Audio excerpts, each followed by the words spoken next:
Gators Breakdown, because there's never a dull moment in Gator Nation.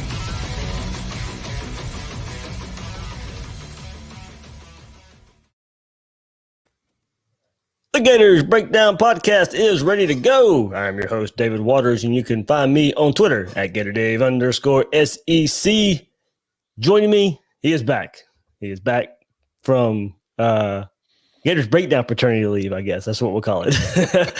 Co-host Will Miles. You can find him on Twitter at WillMilesSEC and his site, readandreaction.com. Will, you got to let everybody know what's been going on the last couple of weeks. Of course, we put it out there you put it out on social media. I put it out here on the podcast. But welcome to new baby. Thanks. Little Oliver has made his appearance. So we have a family of 6 now. So the circle's under my eyes. If I fall asleep in the middle of the podcast, it's because of the little guy. But actually, it's been fun. Like we had waited a little bit longer between the third one and the fourth one. So there's 6 years between the two of them, or almost 6 years.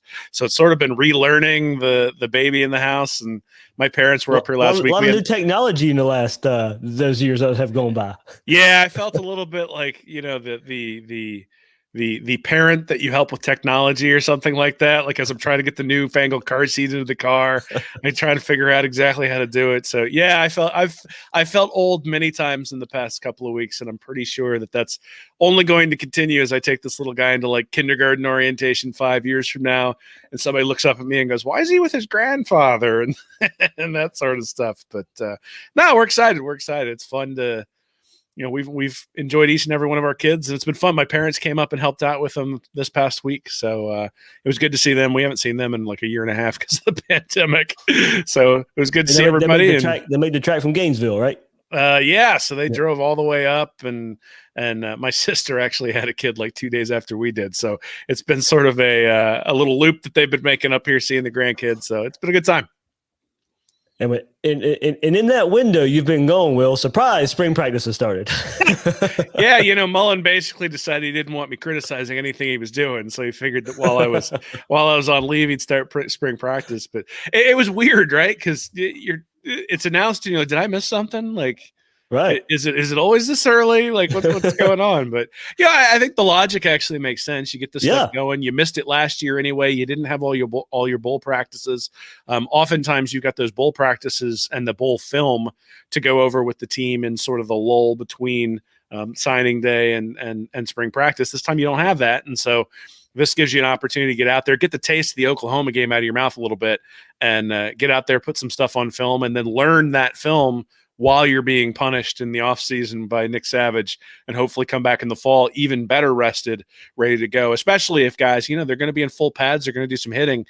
Tackling obviously was an issue last year, and if they focus on that, there's going to be some guys who sprain ankles and hurt shoulders and things like that. So this gives you a little bit more time for recovery if that happens. Mm-hmm. And so, yeah, makes sense to do it this way. I mean, why not? We've adjusted every other piece of the schedule over the last 12 months, so may as well adjust this to your advantage if you have the opportunity to do so. Yeah, I like the reasoning as well. So Gators on the field early for spring practice, and we'll get into plenty of the early storylines. That only 3 practices so far. They'll hit practice number 4 on Wednesday of this week, but full pads in practice 3. So we'll get into all that. The plenty of storylines that are taking shape here for 2021 spring practice. Before we get there, remember you can find Gators Breakdown on news4jax.com/Gators Breakdown. You'll find all the Gators Breakdown episodes there, as well as News4Jax coverage of the Gators. Please share, rate, and review the show on YouTube. A lot of you watching live right now, hit that like button. If you're not subscribed, hit that subscribe button as well. It really helps us out here on Gators Breakdown. And check us out on social media. We're on Twitter and Facebook at Gators Breakdown.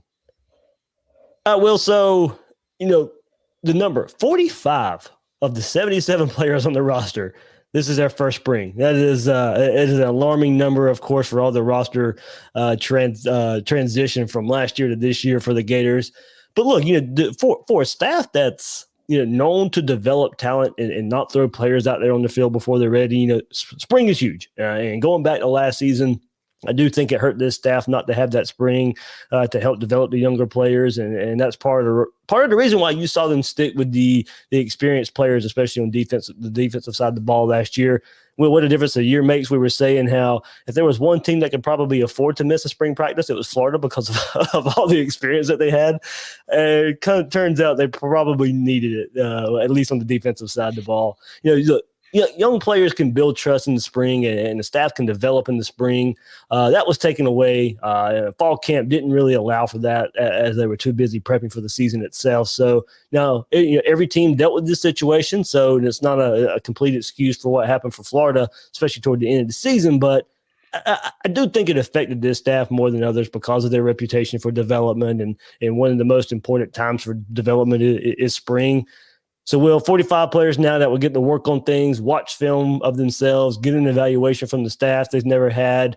With so much change going on with this team, having a spring period is a must with all the new faces on the field, on the sideline, a philosophical change on offense, and finding ways to improve a pretty bad defense from a year ago.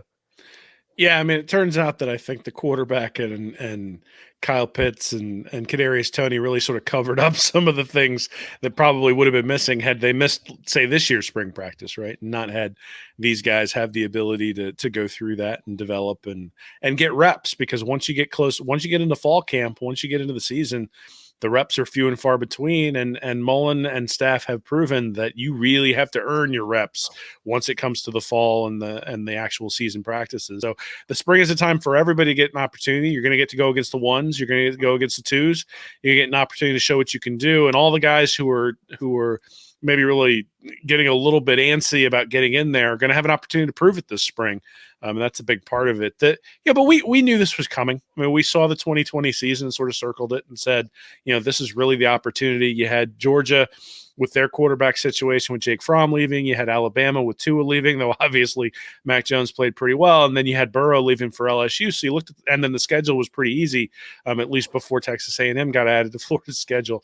So you looked at 2020 and circled it and said the level of experience and the level of change at other programs leads you to believe that you're going to be able to make a run. And Florida made a run and then just came up short at the end of the last 3 games. So now Florida is in that exact same situation with all the transition that Georgia, LSU, and Alabama were going through last year. Now Florida's in that same situation, and certainly the spring practice is going to help with that and sort of elucidate it. And obviously, some of the guys that we're really excited about, the guys like Demarcus Bowman and Eric Gilbert, getting those sorts of guys in, getting those guys reps is important when it comes to building trust with the quarterback and making sure that you've got the best guys on the field all the time. And I think, with the addition of guys like Lorenzo Lingard and Justin Shorter, those guys probably didn't contribute as much last year as they would have had they had a full set of practices. Yeah, Will. So we'll start quarterback position. We finally got to hear from Emory Jones. He's taking over at quarterback now. So now we'll definitely get to hear from him more in press conferences and all of that. And look, we all know the change in offense because of the quarterback position. It's not to say the Gators won't pass the ball, but now the quarterbacks, mainly Emory Jones, but Anthony Richardson as well, bring something different to the table by being able to run the ball. Not to say to be better or worse, but different. Both guys have shown arm talent. Both guys have shown the ability to run. With that comes some unpredictability within the offense. Look, we know the offense worked last year, even when defenses could and know to play pass. But even in passing situations with Emory, there's still the threat of running the ball that will only help the offense, leave some unpredictability within the offense. And Zach Carter said last week in discussing the offense in Emory Jones that Emory brings, quote, a different flavor to the offense. Athletic guy. He makes you miss. Basically, he keeps you on your toes. You never know what the offense is going to do in the quote there. And we haven't got to hear a whole lot from Emory Jones in his time as a Gator, and that's changing now that he's the guy. And he brings up a good point when he talked to the media after first practice that it's the same offense, but like Carter said, it's a different flavor. So Emory goes on to say the offense, it's not going to change a lot. We still run the same offense. It's just different outlets. And right now, just being able to use all our resources, just take advantage of everything the defense gives us. Well, this is where we will see the numbers advantage, and if the threat of a passing game is there, the offense will work purely based on numbers in the best fashion possible. I mean, to go along with that, Emory Jones, 6.4 yards per carry the last 2 seasons when running the ball, struggling offensive line, not much help, with the running backs.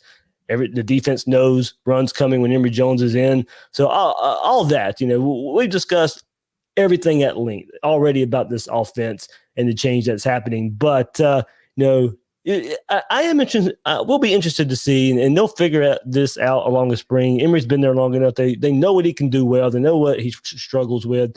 But how much are the same plays we see that Kyle Trask ran that they're going to ask Emory Jones to run, but not necessarily have to go through to his third or fourth read because if first read's there, second read's not there, he can take off and run. Sure. I mean, I think a lot of it's going to be what does he do at the line of scrimmage based on the defense. So, there were a bunch of times in that Alabama game where Kyle Trask, I think, essentially audibled to quarterback draws, and everybody just sort of groaned when he did it. Well, if Emory Jones does that because he's got a numbers advantage up front, I think we're going to applaud him because I think he's probably going to get 10 or 11 yards when the defense gives that. We saw that with Felipe Franks, especially in the Michigan game, where Michigan was really spread out and they were able to isolate Felipe Franks on safeties, and Franks, who's significantly less mobile than Emory Jones, was able to run rampant over the Wolverines. So I think that dynamic is going to be there.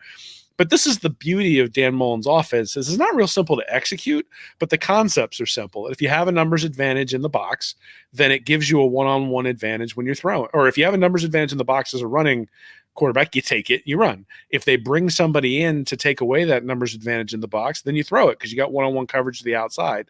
And that really is the key to me for the offense is going to be, do the Gators have the guys on the outside who can win those one-on-one battles and open it up for Emory Jones to throw it up? Now, I think some of the things you look at that you're encouraged by is he's only threw one interception in 86 attempts as a Gator. So he's taking care of the ball. He also, I don't think, has fumbled the ball as a running back. I can't recall one, and I don't see it when I look back at his record, even though he's carried it 92 times.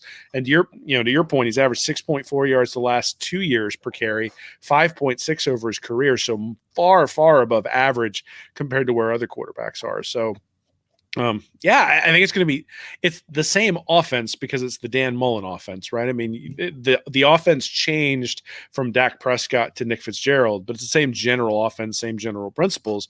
But Dak was a much better thrower, and so they let him do that.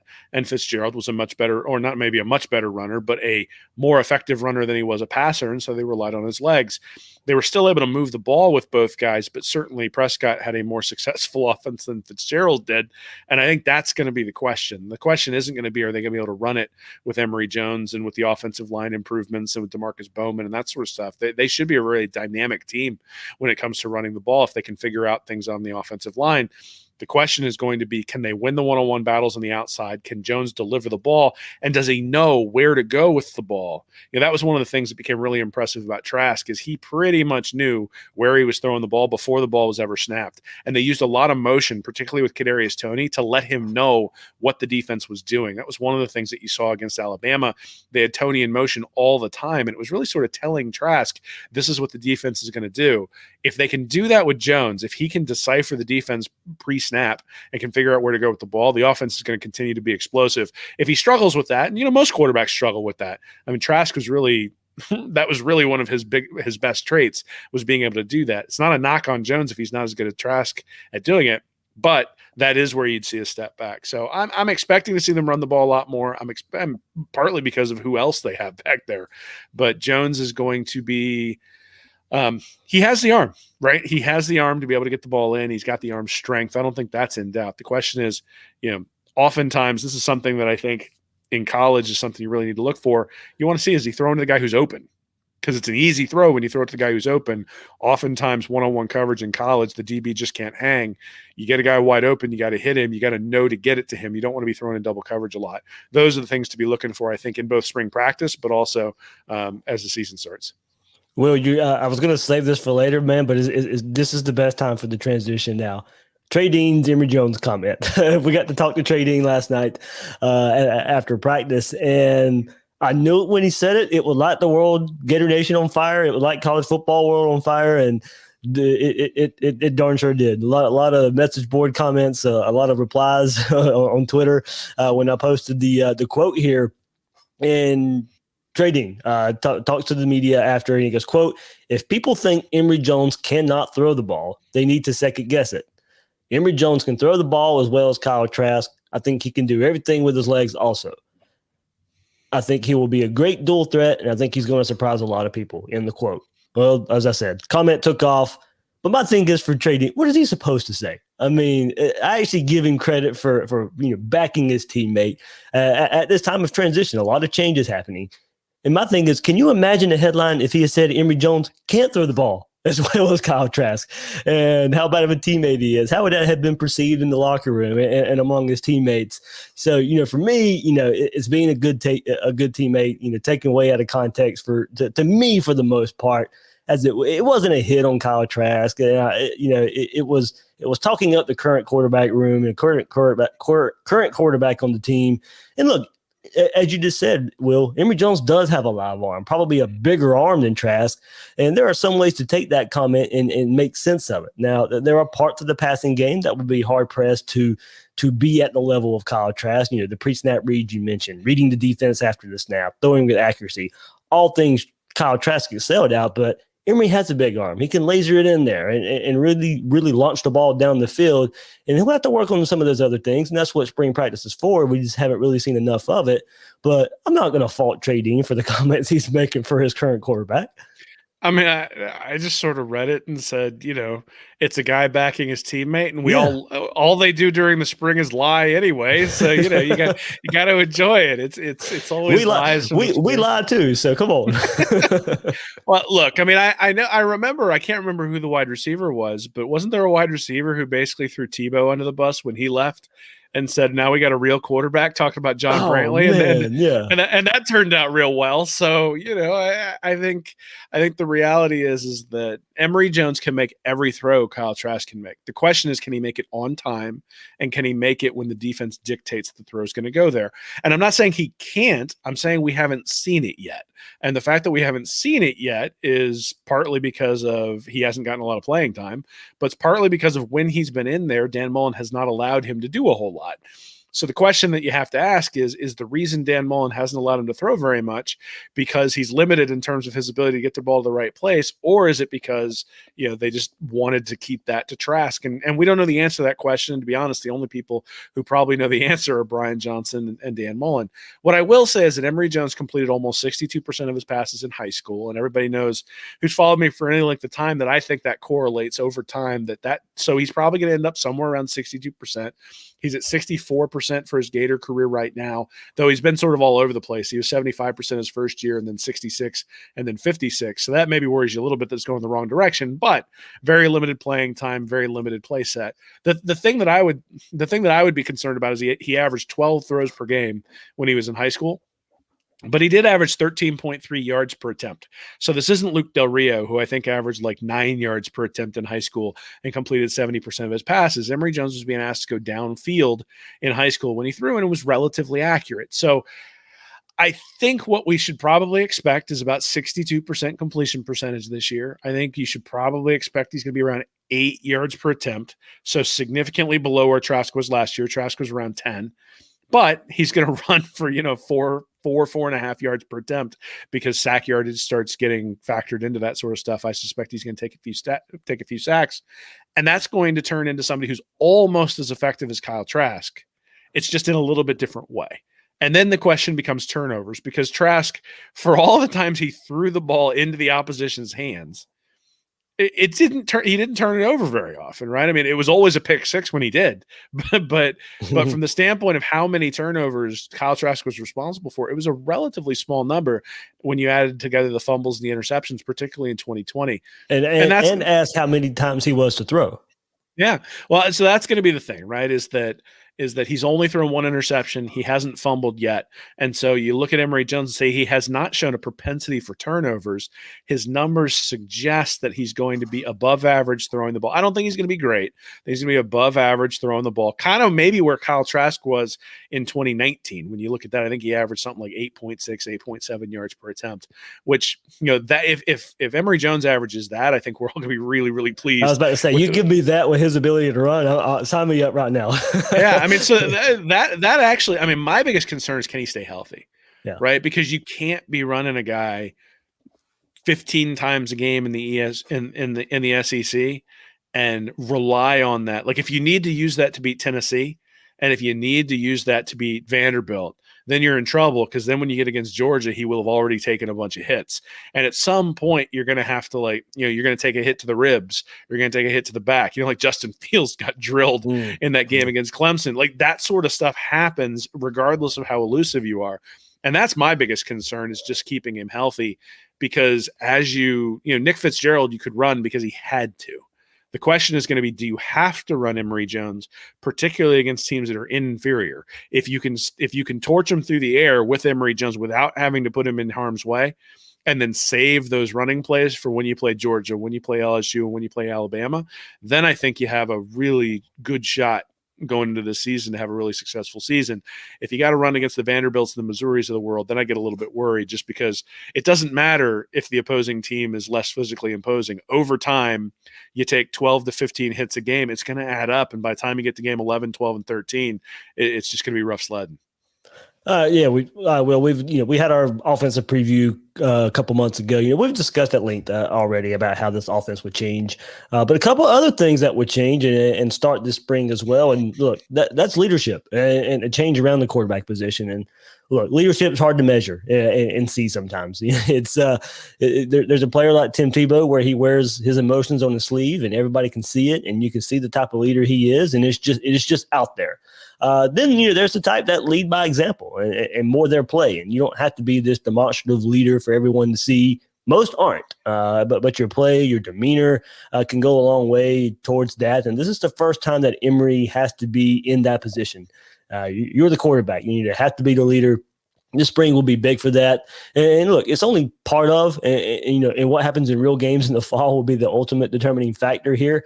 But it starts here. And one positive here, he's been developed for this. He's not some grad transfer coming in and trying to get acclimated within the team. He can hit the ground running because he's been in this offense for 3 seasons. He can work on the leadership aspect without having to worry about, learning the offense. And to me, that's big. There's a lot of change outside of him taking over at quarterback. Bevy of running backs that want carries and working in Demarcus Bowman. But the biggest is, getting a rapport with all the targets he'll be throwing to a receiver. He's been around the offense the last couple seasons with Swain and Hammond, Cleveland, Pitts, Tony, Grimes.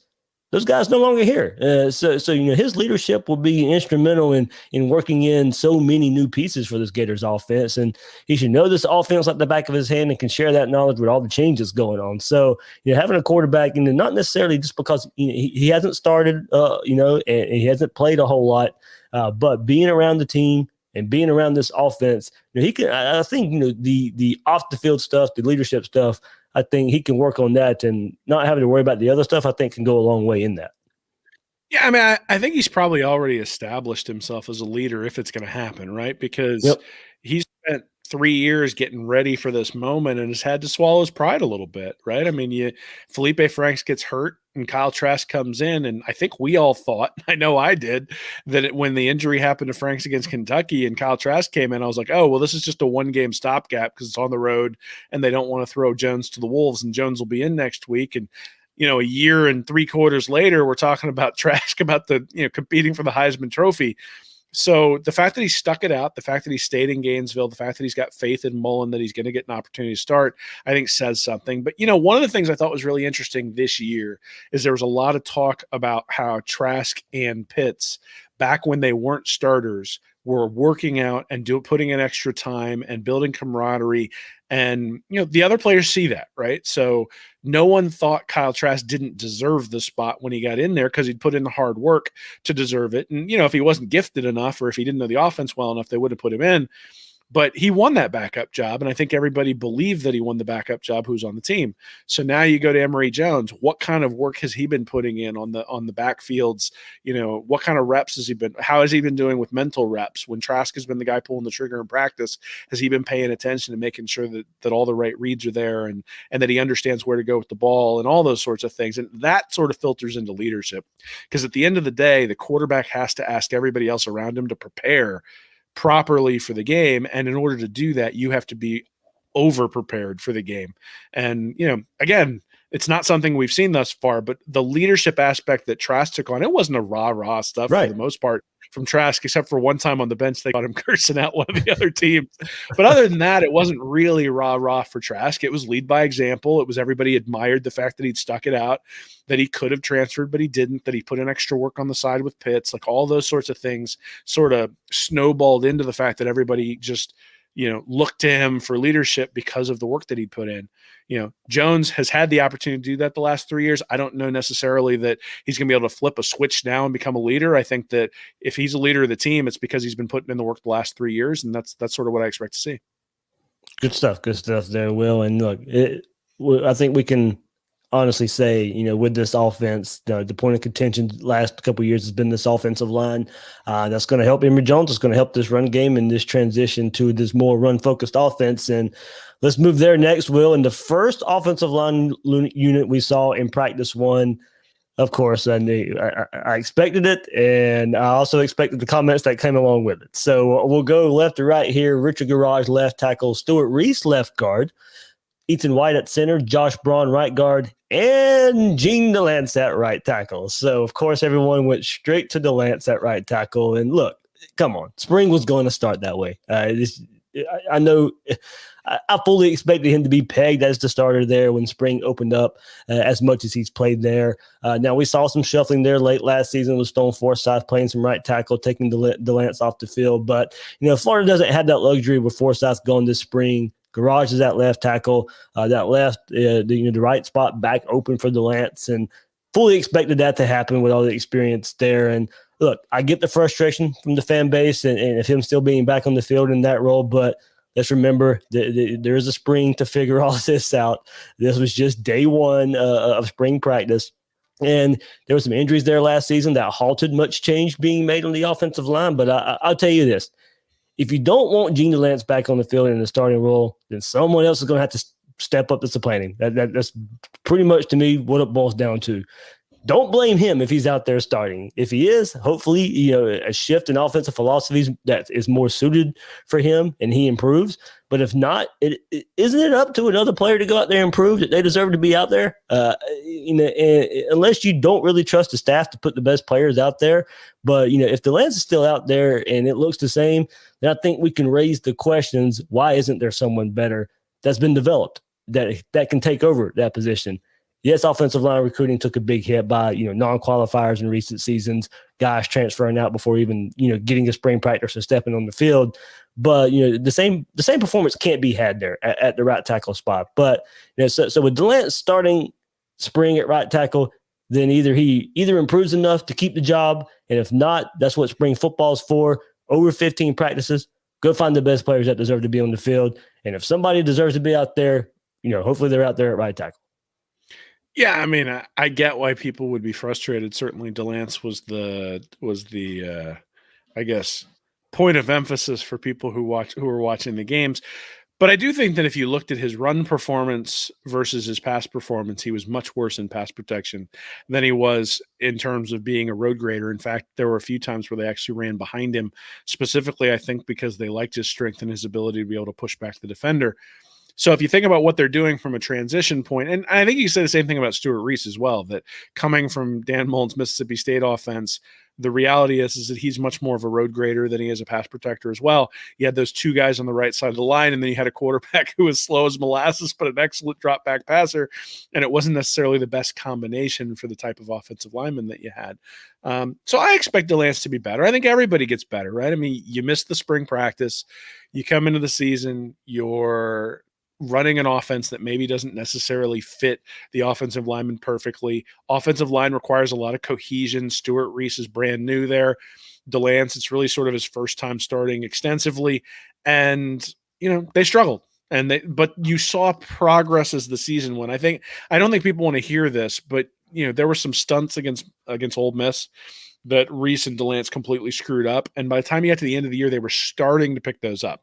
Not 100%. You certainly have the play against Tennessee where he didn't even move, and then the defensive end came flying around him. And so those sorts of things, those mental mistakes are going to need to stop. But I think if you watch the film on Delance, you can see that there's talent there. The question is, can you harness it and can you be consistent with it?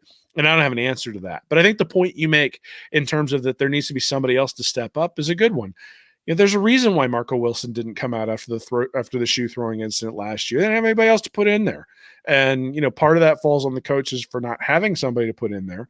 But part of it falls on the lack of spring practice, the lack of other people stepping up, right? Now, maybe that's a fault for the coaching staff, requiring too much from guys to step in and give them a shot in the actual game.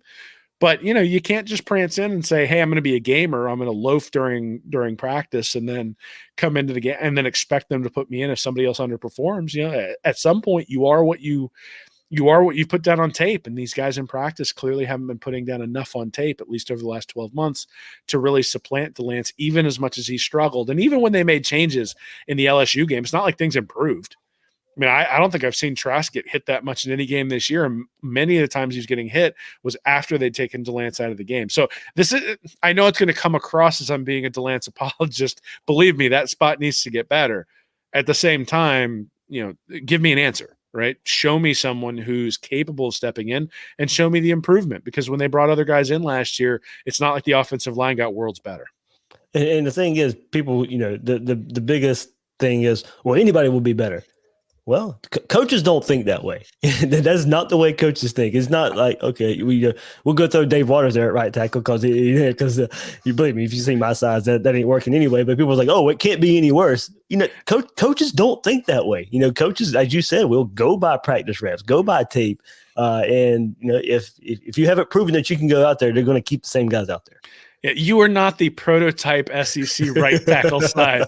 That is for sure. I'm not prototype SEC size kicker. So I might be the prototype SEC weight for right tackle, but I'm about 4 inches too small, about 20 years too old. But yeah, here's the reality. Who you've got with Dan Mullen. He doesn't put people in that he doesn't think are ready. You know that when you commit, you know that when you root for his team, that he's not going to put somebody in until he really thinks they're ready. So a guy like Kyrie Elam, who probably could have started from day one, doesn't make it in for significant playing time until like the 5th or 6th game of the year back in 2019. I think I'm sitting here shaking my head wondering, how did they not see Kyle Trask was better than Felipe Franks back in 2018 and certainly in 2019? But, again, you've got to be better than the guy in front of you, and it has to be substantial for you to get in there. And that's maybe the question, is how substantial does it have to be? And maybe that's actually the benefit to having all the young guys that you cited earlier, right? Is that, they're choosing between two young guys. It's going to be whoever plays better, because there isn't a guy with 4 years of experience to throw back there at strong safety or something like that. But, obviously you need some leadership, you need some experience. I think that's something that Mullen feels like he has to rely pretty heavily on. But 2021 is going to be a development year for Florida. I think we're going to see some growing pains on the field with all the young guys who are out there. So I do expect them to be a little bit more young player heavy, but hopefully the fact that we've got a couple of cupcakes also sort of allows that to happen too, right? I mean, jumping right into the year against Ole Miss with no spring practice, I think did exacerbate the issue in terms of being able to get young guys in there, in terms of being able to potentially make some changes, right? I mean, you can have a guy make a mistake in pass protection with your second string quarterback in when you're up 63-0 against an FCS opponent. You can't have the right tackle make a mistake when you're up by 7 on the road in an SEC game. You just can't. And so, you're going to go with the guy that you think has shown himself to be better, even if it's close. I still think you go with the guy that has the experience and the guy who's been there before, because he may not be great, but you at least know he's not, he's going to consistently be not great, as opposed to somebody else you might put in there who might be catastrophic. Well, some more. Well, before we switch sides of the ball, just some early notes. Quick notes here for the offensive first three. Early in the third practice, where the team was in full pass for the first time, the defensive line looked better than the offensive line, where players were lined up one-on-one drill, just hit and push each other. Defensive line, you probably would say, had the advantage there. And look, a lot of this is catch-22. If the defensive line is going to be good, then of course you're going to slam the offensive line. But that's just the nature of spring practice. One more is later on, the one that garnered a whole lot of highlights and headlines yesterday. Demarcus Bowman catch and run on a, guess it, a wheel route there. So it's beautiful to see in all of its glory there. The wheel route from I think it was Anthony Richardson throwing it to Bowman, catch and run there. But look, a lot of the comments were, oh man, all this combined, the offensive line isn't ready on the Bowman wheel route, catch and run. Oh, it's the same old defense. I mean, all right, come on, guys. It's it's practice 3. Not everything's going to be magically fixed in an off season in early spring practice. Especially the Bowman wheel route. I mean, let's see. The linebacker was picked on the play, much like the Georgia game. And it was a play that, worked on one of the best defenses in college football last year over and over again. Georgia struggled with that play versus Florida last year. And one more thing. You go find me a linebacker that can cover Demarcus Bowman anywhere, and I'll give you a whole lot of credit there. So, look, it's early spring practice. Things like this are going to happen. But for Demarcus Bowman, isn't that what you want to see from him? Isn't that what you kind of expect to see from a 5-star running back that you wanted big time in recruiting and all that? You see a highlight like that. That's kind of what you expect. So, look, that's the story of spring football. If something good happens, something bad at the same time happens because you're going against each other. You must be listening to different people on Twitter than I am, because all I saw were people trolling Kirby and forward and tagging Kirby on throw to Bowman. I saw it all. And the thing is that, yeah, you're right. It was a beautiful throw by the quarterback. Bowman was wide open. I think the effortlessness with which Bowman glided down the field after he caught the ball was something that you went, whoa. That's pretty cool. And even day one, look, I know these things are set up for, you're supposed to look good right now. Everybody's supposed to look good right now. But I'm telling you, him taking handoffs and just going through the trash cans and all that kind of stuff, it still just looked different. The speed and the burst, it does look different. Well, look, I mean, the funny thing is that when Kadarius Toney came to campus, and I'm not comparing Bowman Toney, they're very different players. But when Kadarius Toney came to campus, you knew the first time you saw him essentially tear his ACL when he tried to stop and damn near hit the ground because he bent over so far. You went, all right, that's different. Like, whether or not they can harness that, whether or not they can turn that into a guy who's extraordinarily productive on the field, I don't know. But that's different. Like, that's a skill that you don't normally see, the ability to change directions and the ability to go from 0 to 100 and just like that. It's unique. And this year, Dan Mullen was able to figure out how to utilize that skill, for the most part, putting Toney into the slot and using him to dictate to the defense what they were doing. And obviously having Pitts along helped as well. So that's what I look at Bowman at, is you see him run down the field and you go, that looks like it might be a little bit different. And Florida has not had a lot of guys like that over the last decade, right? I mean, everybody since 2008 has been the next Percy Harvin, and we've never had the next Percy Harvin come onto campus. And some of that is there just hasn't been anybody who's flashed anything all that different. I mean, we had Andre DeBose, who straight line speed, running back. Yeah, I mean, Dempsey and Rainey were excellent players, but they weren't guys that I think you looked at and said those guys are different. And Bowman's got some size to him too, so it's not like he's just moving fast. He's also a pretty big dude for a running back. I think that's going to be the thing, is as we watch the spring, those are the types of things you're looking for. I remember you and I went to the spring game a few years ago, and they threw a little bubble screen to Kyle Pitts, and he caught it. And he took like 3 steps and went like 12 yards. And you and I just sort of looked at each other and went, whoa, like that's different, right? So that's what you're looking for. I think, there's all sorts of lies that are come out about the spring, all sorts of discussion about how things are changing and they're getting set up properly and all these sorts of things. We won't know whether that's true until the first day of the year. And they go out there and we either see the same mistakes or everything's been fixed, or somewhere in between. But I think what we're going to be able to see in the spring is the guys who pop. Right. So you're going to be able to see Anthony Richardson when he has an opportunity to run.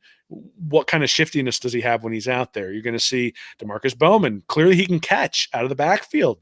That's a good, if it's not like he was fumbling it as he went down the field. So if Bowman can be a weapon in the passing game, then you got a guy who's a true 3-down back. And all the stuff we've talked about with Michael Pirine, like being able to shift him out to wide receiver. giving him all those things that give defenses fits. You can do the same thing with Bowman if he's able to show that. So those are the types of things I'd be looking for. And the same thing on defense, right? Is Brenton Cox popping? Is Diabate popping? Hopper, the new guys that they're bringing out there. You got Marshall. How's he doing at corner in terms of his ability to stay with the wide receivers? Those are the types of things. Like the guys who look different are the guys is the thing you can glean from the spring. I think for the most part, a linebacker getting picked isn't really at the top of my list of things that I'm concerned about when watching the spring game. Yeah, especially as I said, third practice of the spring. I mean, we can cut them a little slack. I know we all want the defense to improve, but I mean, there's some good from that as well. Well, the one thing I will say is that there's not a lot of slack that's going to be given because they decided to keep Grantham, and I am on record as saying I think Grantham should have been let go, but I'm also on record as saying I think that we now need to get behind Grantham as a defensive coordinator, give him time to fix things. But many of my brethren in Gator Nation are not going to give him much more than the first quarter of the first game of the year to actually fix things. And that's just the reality, right? So FAU better not score on that first possession. Because of how bad they were last year, the fuse for Gator Nation is going to be relatively short. And you've already seen that, right? There are people who are already convinced that Grantham is the wrong guy for the job and are looking for evidence as to why that's true. And I think one of the things that we can hopefully do as maybe cooler heads in Gator Nation is say, okay, like slate clean. We know what we liked and didn't like last year. Now let's look and see if we're seeing progress.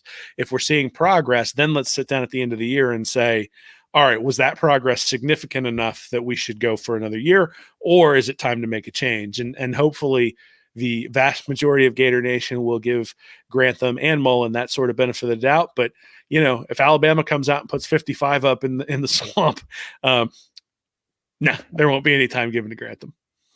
Absolutely. So, we just transitioned to defense here, kind of naturally here. And let's start with Zach Carter and him talking to the media after the first practice he did. And, one of the top players on the team where there aren't many proven players on this team, experience up front at multiple positions, but he come out and said he wanted to master that defensive end, that strong side defensive end position. With the additions in the transfer portal of Shelton Newkirk in the middle, he gets to focus on that position and hopefully improve his draft stock. He's shown the versatility to play inside, but we saw it, plays best at end, finishes redshirt junior season, 36 tackles, but he led the marks in tackles for a loss, 9.5, and sacks with 5 for the Gators. Broke up 2 passes, forced a fumble, 12 quarterback hurries as well. So look, this team already had Kyrie Campbell to Daryl Slayton departing, so there needed to be some experience up front with the additions of the transfers at defensive tackle along with Gervin Dexter. Still developing along the way. Carter deciding to come back was big in providing some proven depth up front that could really pay off if the guys in the middle can hold up and Carter can stay and concentrate at that defensive end position. Now, I'm not going to sit here and act like he was going to be some big-time NFL draft prospect and turn out to be a high draft pick. But, his feedback was good enough to where if he would have left, you wouldn't have been surprised if he had done so. So, he wants to get his degree, he says, and help his team at the same time. And a quote here from him: "One thing, I really wanted to get my degree.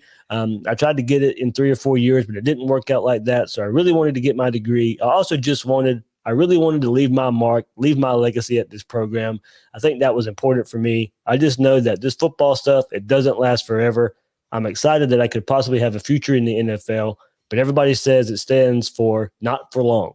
So it's just good to have that degree. I think more guys should have that attitude towards football and school, but everybody's in a different situation and position, and that was a big thing for me." So coming back to school, Will, look, if he would have got a high draft grade, I'm sure, first, second, third round, he'd be in the NFL. He'd be preparing for the NFL draft.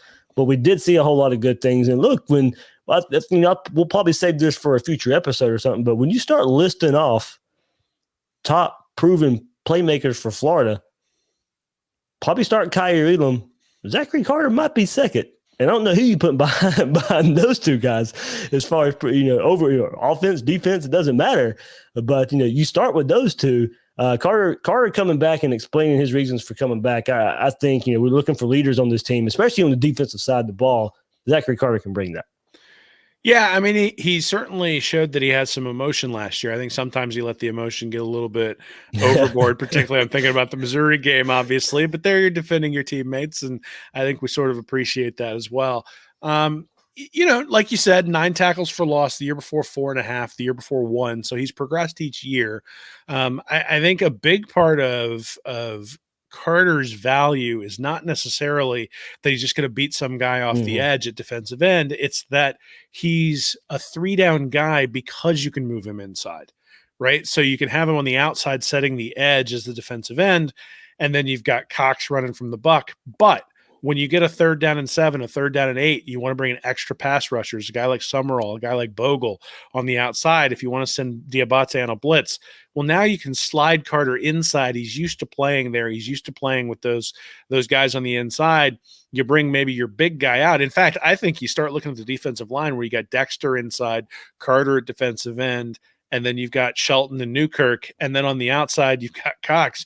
All of a sudden, you're feeling a lot more comfortable about the defensive line than you were last year, just because there weren't a whole lot of bodies. So now you can start naming the bodies that are out there. But I think I've said this before, but the thing that really I think Carter reminds me of is sort of the New York Giants defensive line, where they were able to move Justin Tuck onto the inside. And then I think they had Pierre Paul and a couple other, and Strahan, I think, was out there too. And so they had guys who were situational pass rushers, and they could move Tuck onto the inside, and they were able to really flummox the Patriots in a couple of Super Bowls by doing that, just because the interior offensive line was not as adept at picking up pass rush, and they were able to get a bunch of pressure up the middle, make Tom Brady uncomfortable. Carter gives Florida sort of that unique ability, his versatility, being able to slide him to the inside on a 3rd down while still being able to get some pass rush from him on 1st and 2nd down, I think is a significant add for the Gators. And, for him personally, I think coming back to get a degree, obviously, if he was a 1st-round draft pick, he's probably going. But one of the things about leadership is delayed gratification, right? Being able to say, hey, I'm going to be patient. I'm going to work my way through this by coming back for my senior year. I'm going to set myself up for a better financial position. We hear all the time about athletes who end up going to the NFL or going to the NBA and end up broke 5 or 10 years later. Somebody who's willing to take a step back and say, yeah, I might be a 6th or 7th round draft pick, but if I can get up to 2nd or 3rd and get my degree, recognizing the NFL isn't for long, that sets me up in a better position for life. And so it sounds like a journalism degree. So maybe we can, maybe down the road, we could be talking to Zachary Carter. Hey, I tell you what, we've always got a position open for Zachary Carter over at Read and Reaction if he'd like to come and contribute. So yeah, absolutely. I look forward to working with him in the future there, Dave. Thanks for the opportunity to bring that one up. Absolutely. We'll try to take advantage for sure. Hey, look, Will, you mentioned some players and how all these players work together and becoming a formidable front. Well, some help inside could come in the form of one true freshman and early enrollee and turning heads right now just because of his size. 432-pound defensive tackle Desmond Watson. Now, look, I'm not sitting here and going to say a true freshman is going to come in and get out on the field in that position in the SEC and come make a difference in year one. That's tough to do. But he does have what you can't teach, and that's size. And not only size, but movement at that size. Even at 432, you watch some of these early highlights that we're seeing from spring practice, he's still showing that speed that many pointed to in his recruitment that got him labeled as a sleeper type of recruit. A guy that, that big, he's not supposed to move that fast, Will. So, he has some bad weight to lose. And Mullen mentioned it in his pre-spring press conference. They're going to work on that. He's lost 8 pounds from his arrival weight of 440 pounds. So Nick Savage has got a project here to mold a bit, but these early videos, and he's showing that flash of size and speed we all look forward to seeing when he committed and signed for the Gators. Yeah, well, hopefully his roommate's Ethan White, because he's going to need somebody to commiserate with when he just wants to die after some of the workouts that Savage has put him through.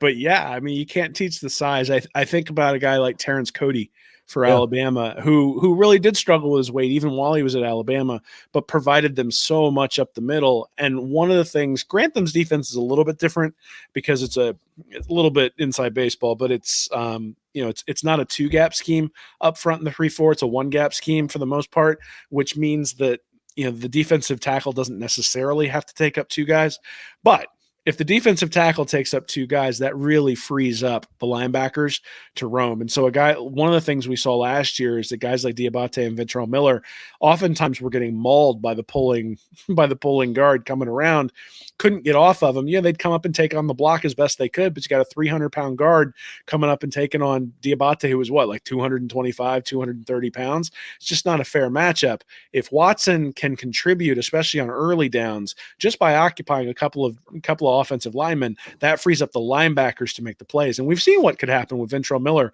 when he's given an opportunity to get a running start and take on the running back in the hole. He's proven that he's capable of being able to do that. In fact, I would say one of his strengths is being able to diagnose the hole and hit the running back in the hole when he's got an opportunity to get there. The weakness is obviously when an offensive lineman gets on him or going side to side. And Diabate, his strength is going side to side, but obviously one of the things that he struggled with last year was when an offensive lineman was coming at him. So if Watson can keep those offensive linemen off of the linebackers, that's a big win for Florida's defense. I'm not really looking to rely on a true freshman who's more of a development project, particularly not just physically, but also learning the scheme. You look at the guys they have up front with Shelton and Newkirk and Dexter, I think they're probably pretty set. But again, you can't teach size at that position at some point. I mean, I think I saw a drill where he was going up where Shelton was going up against Watson. And it literally looked like me when I was 12 against my little brother when he was 9, right? Just a much, much bigger dude. And, so he may get some opportunities. And, I think a lot of that's going to depend on how well he responds to the stuff that they're putting him through this summer, how well he's able to lose that bad weight, and then, how quickly he can pick up the scheme and what they want him to do up front. Yeah, spring's not only potential for that season that you're getting prepared for that year. It's also down the road a bit, Will. And like you said, you or I, neither one really think, Watson's going to be this big SEC defensive tackle year one, but at least you see the potential that's there and what this coaching staff has to work with. That's what gets you excited there. Now, don't get me wrong. If he's out there making plays, then, by all means, go out there and do it. But, I'm just saying everything, all the good that we're seeing, all the size and the speed, it still has to translate to SEC football play, being able to hold up. You may see him late in games when he's a little fresh and the offensive lineman's maybe worn down a little bit, but wouldn't expect to see him all 4 quarters of a game in his freshman year playing snap in and snap out. So Mohamoud Diabate got on the microphone and probably one of the better interviews, Will, I would say, really forthcoming with how he approaches the media. And look, he said, Missing a time like this hurt him last season since he was playing linebacker, more linebacker and not, edge rusher, pass rusher. Came on at the end of last season, but, it took time before he felt comfortable in that transition to playing linebacker. He just sounds more comfortable in what he's being asked to do. And that got me thinking, though, of players that could have used spring last season because of fitting into different spots that you did see better play from as the season wore on. Diabate is one of those. Trey Dean's another. And, we got to talk to him as well. Diabate playing more linebacker, Dean playing more safety, and both finding their way to better performances as the season progressed. So now, this spring is a building block for what those guys missed last spring, but also to build on their late season surges. Yeah, I mean, Dean started to show some flashes there towards the end. Obviously, the interception against Alabama, but he did start to get more playing time at safety as the season wore on, and I suspect that has a lot to do with him getting more reps and also the struggles of the safeties as well, where they were sort of searching for somebody to put back there. Diabate struggled in pass protection or in pass coverage, I think, very early on, though so did Birdie and so did Miller, to be honest. I think he got better as the season went on. Obviously, the whole defense got torched by Najee Harris, Diabate included, against he did some Alabama. Good too, though. Well, sure. I mean, look, I think But I think the story of the Florida's defense was that it was a system failure, right? That on a play where the defensive line got pressure, the corners were playing 8 yards off the line of scrimmage, and it was an easy pitch and catch. On a play where the defensive line couldn't get to the quarterback, they had great coverage, and but somebody was able to come open. On a play where everything was where all the blockers were occupied and they got penetration, a linebacker got out of his gap, and all of a sudden a big run, a big gash happened because of it. There was just no consistency. And so I think Diabate showed flashes of what he can be, but I think the thing that he's going to need to work on between 2020 and 2021 is consistency. And that's the thing I think that's best. That's the thing that I think makes me feel good about him going in, and what he said today is that, he talks specifically about the COVID break. And the COVID break, since he didn't have COVID, gave him time to really sort of get acclimated after a couple of games, figure out what was going on, and make adjustments. And then he was much, much better after that. I think we saw that, right? We saw Diabate really made some strides. And, in the Kentucky game in particular, I'm remembering some plays where, he's 4 or 5 yards behind the line of scrimmage, and all of a sudden he's right next to the quarterback when he realized he had the opportunity to go after the running back stayed in, or whatever the case might be. But his closing speed is really, really impressive. And so as he knows where to go as he understands where he's supposed to go and what his assignments are, that closing speed is going to serve him really well, because all of a sudden the anticipation will come along with the closing speed. And, they had him on the edge and he had 4 sacks. I think he had 3 in one game, but he had 4 sacks in 2019, only 1.5 in 2020. Part of that's the position change. But I think part of that is also not always having the anticipation that you need to have to play that position. I expect we're going to see that this year as he's had more time to watch film, more time to practice, more time to be in the scheme. Now, last thing on the defense, and Will, something that should have fans feeling a little better about the defense is it sounds like more man-to-man defense is on the way. Trey Dean, quote from him, Coach McGriff, I think, is second to none. He's one of the best defensive back coaches in the country. It's a lot of discipline, a lot of man-to-man concepts, Dean said. And at the end of the day, we got to win our one-on-one battles no matter what Coach Todd Grantham calls. We got to go out there and execute, win our one-on-one battles. And that's what Coach McGriff's bringing to the table, is teaching us how to win our one-on-one battles. So, Will, no matter man defense, zone defense, find me a defense first that communicates and that can have some confidence out there. I think the confidence was shot last year in how that turned out. And look, and with that confidence, if that comes from playing man defense, then so be it. That historically suits Florida athletes and the type of defense Florida played in the past, with the type of athletes that they can bring to the table on the defensive side of the ball. But, at least, from Trey Dean's comments, mentioning man-to-man, mentioning beating your guy one-on-one. Look, how many times did we see last year guys, they were in position at points and did not make the play, not be Marco Wilson in the Texas A&M game comes up to over and over again.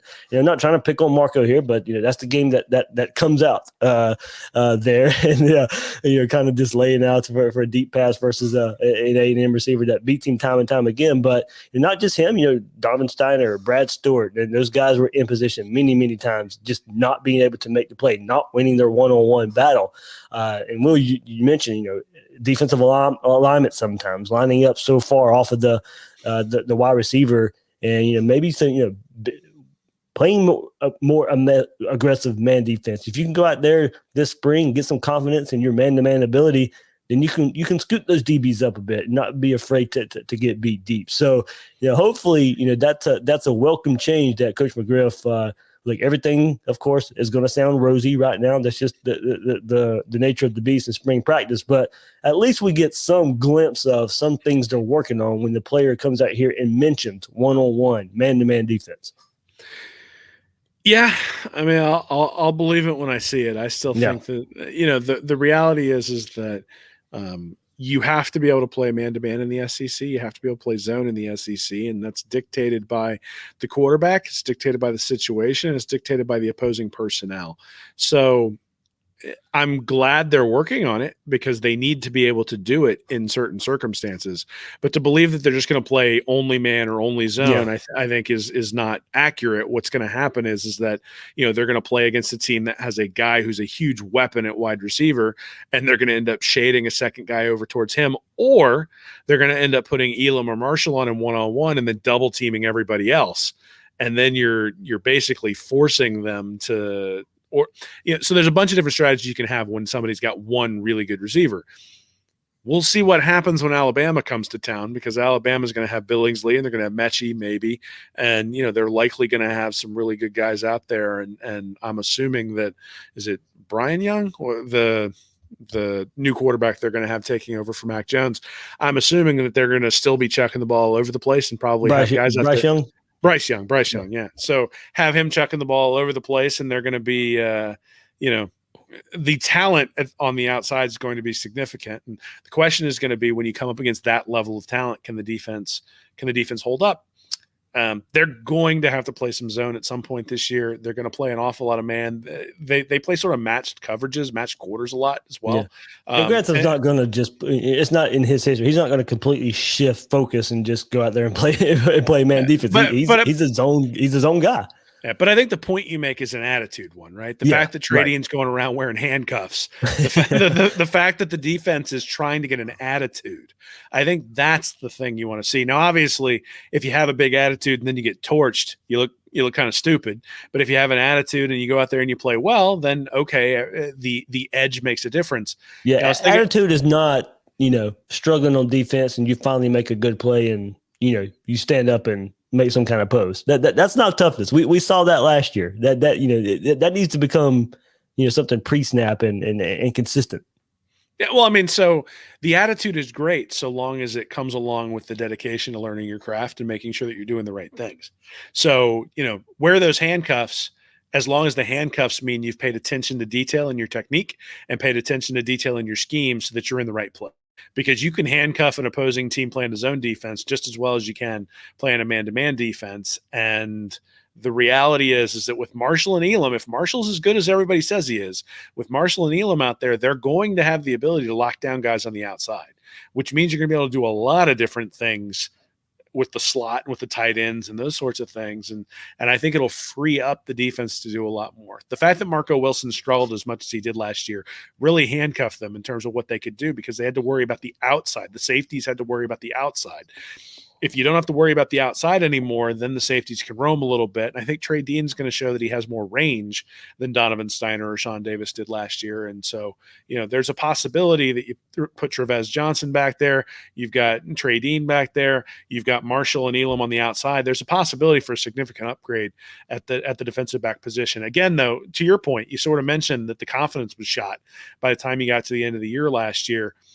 I like seeing the aggressiveness. I like seeing the handcuffs. I like seeing the attitude. And I like them talking about playing man-to-man because if they want that mano-a-mano, one-on-one matchup, then they're not afraid of it when it comes up in the game. If Grantham calls a zone, that's fine. You back out. You don't have to be as aggressive.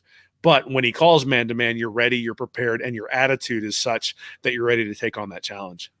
Yeah, well, I mean, look, they had to be embarrassed last year. There's got to be some pride in there. You can't throw around DBU if you go and play like you did last year. So you want to live up to that moniker, get it back to what people know Florida to be. Then the improvement starts this spring in 2021. So, all right, there we go. There's our kind of review of the early 2021 spring practice, and a lot going on, a lot to discuss there, but. I know enjoying Oliver and new baby life, but what's on the heels of reading reaction? Yeah, so I'm actually going to be drafting something this week. I think about the SEC schedule. Nick had written something about a week and a half ago about his take on the SEC schedule, and I've got my own, and really sort of tying it in with the playoff and how to avoid having to expand it to 8 teams, but also getting Clemson and Notre Dame out of there. So, hopefully people enjoy that. And then, there's some stuff I've done on some high school film with Emory Jones, but I'm going to take a look at that as well and sort of say, all right, what does he do well? What does he not do well, at least coming out of high school? And so if he starts doing these things well right out of the gate, he's developed over the last 3 years. So there will be something coming up next week and a half on that as well. All right, that's Will Miles. You can find him on Twitter at Will Miles SEC and his site readingreaction.com. I'm the host of Gators Breakdown, David Waters. You can find me on Twitter at GatorDave_SEC. Guys and girls out there, thanks for listening to this episode of Gators Breakdown.